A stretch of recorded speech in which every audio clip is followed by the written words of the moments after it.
Terima kasih Anda masih bersama kami dalam Bincang Sumut. Saudara, kami akan melanjutkan untuk sesi yang ketiga ini masih dengan Bapak RHS, karena memang tadi obrolan kita cukup menarik ya Pak, berkaitan dengan infrastruktur dan juga ada ini disinggung sedikit mengenai pariwisata yang ada di Kabupaten Simalungun. Tadi kita berbicara mengenai pariwisata. Ini memang cukup menarik karena memang baru-baru ini juga pemerintah daerah Kabupaten Simalungun mengadakan ataupun menggelar lomba melukis mural dan kebersihan di jalan lintas Parapat dan juga Danau Toba. Benar ya Pak? Iya, iya. Nah, untuk rencana ke depannya Pak, apa yang dilakukan oleh pemerintah daerah untuk terus mengembangkan sektor pariwisata di Kabupaten Simalungun? Silakan Pak. Baik. Tentu sektor pariwisata ini merupakan suatu sektor yang sangat primadona ke depan ya untuk pendapatan asli daerah Kabupaten Simalungun. Tentu banyak hal-hal sarana-sarana pendukung ya, termasuk juga bagaimana kita mengoptimalkan seperti PHRI misalnya. Ini juga Simalungun selama ini PHRI kurang bergerak ya. Oke. Bagaimana mereka supaya bisa mempromosikan ya Kabupaten Simalungun ini di luar Simalungun.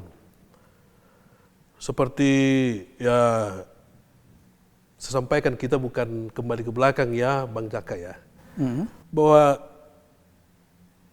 tahun 2021 untuk anggaran pariwisata nggak sampai 1 miliar. Baik. Untuk ukuran Simalungun.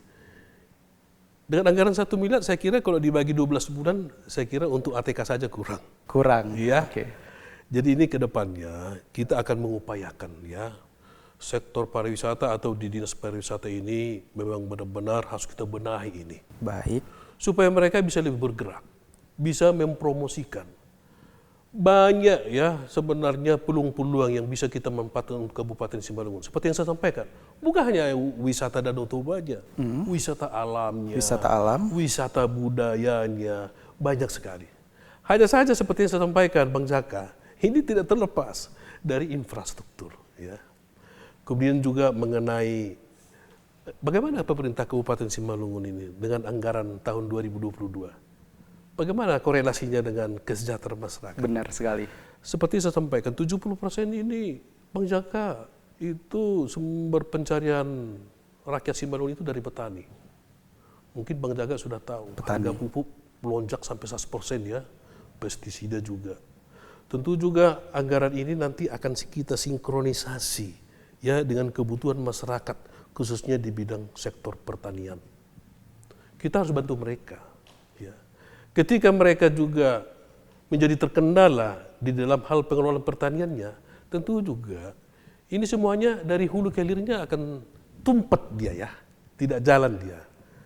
Jadi ke depan pemerintah Kabupaten Simalungun akan merencanakan bagaimana supaya pemerintah itu protek ya, mulai dari hulu ke hilir. Nah, hilirisasinya apa? Kita harus ya, sekarang kan udah banyak kaum milenial Simalungun ini yang hebat-hebat ya.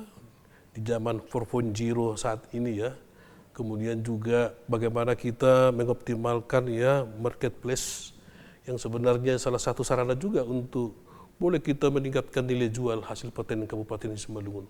Luar biasa, kalau hasil panen dari Kabupaten Simalungun ini ada semuanya, Bang Jaka. Padi ini pernah menjadi lumbung beras Sumatera Utara, ya. Kemudian juga jeruk. Tahu Bang Jaka, jeruk itu di Simalungun, di 7 kecamatan di Kabupaten Simalungun, itu nilai transaksinya per tahun 3,5 triliun loh. Bagaimana kalau misalnya sektor dari produk jeruk ini kita kuasai dari hulu ke hilir, dengan bekerjasama dengan mungkin seperti perusahaan Indofood misalnya, atau perusahaan-perusahaan yang bergerak di bidang sektor apa namanya, soft drink atau apa segala macam. Saya kira itu juga sangat-sangat ya merangsang ya pertumbuhan ekonomi di Kabupaten Simalungun. Dan ada banyak hal sebenarnya, seperti jagung, kopi lagi. Kopi? Kopi sudah kita ekspor loh. Tapi yang punya nama bukan Simalungun, daerah yang lain. Sama dengan jeruk. Ya. Jeruk sebenarnya itu sumber produksinya itu dari Simalungun, tapi yang dapat nama itu tadi saudara sempadan kita Berstagi. Dan banyak hal lain sebenarnya. Inilah yang mau saya sampaikan ke masyarakat Simalungun, bagaimana kita membangkitkan militansi kita sebagai orang Simalungun supaya minimal kita sayang sama produk kita sendiri. Demikian Bang Jaka. Baik, cukup menarik ya. Ternyata Simalungun mempunyai banyak potensi untuk menggerakkan perekonomian di Kabupaten Simalungun sendiri.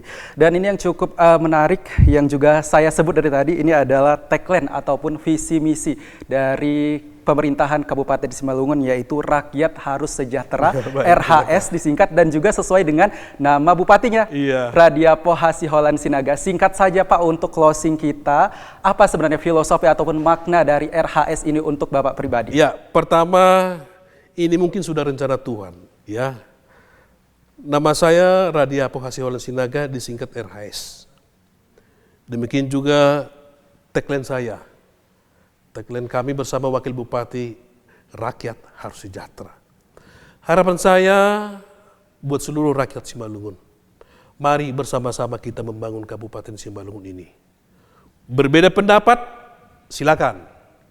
Berbeda politik, silakan. Tetapi yang namanya untuk membangun Simalungun, kita harus bersatu. Gitu Bang Jaka. Baik, terima kasih. Sebenarnya obrolan kita masih panjang ya Pak. Sebenarnya waktu kita sudah tidak cukup lagi. Dan saudara, tentunya Kabupaten Simalungun mempunyai potensi yang besar baik di sektor pariwisata, ada juga di pertanian dan juga UMKM juga ada ya Pak. Dan tentunya ini didukung dengan pembangunan infrastruktur yang menjadi fokus dari pemerintah Kabupaten Simalungun. Dan saudara, itu tadi perbincangan saya dengan Bupati Kabupaten Simalungun, Bapak Radiapo Hasiholan Sinaga. Dan tentunya sayang sekali perbincangan kita masih sangat menarik ya Pak, namun memang kita harus tutup. Terima kasih saya ucapkan kepada Bapak RHS, terima kasih, Radiapo Hasiholan Sinaga, sudah mau berbagi dengan kita dalam program Bincang Sumut kali ini. Baik saudara, saya tutup untuk Bincang Sumut kali ini. Sampai bertemu pada Bincang Sumut yang berikutnya.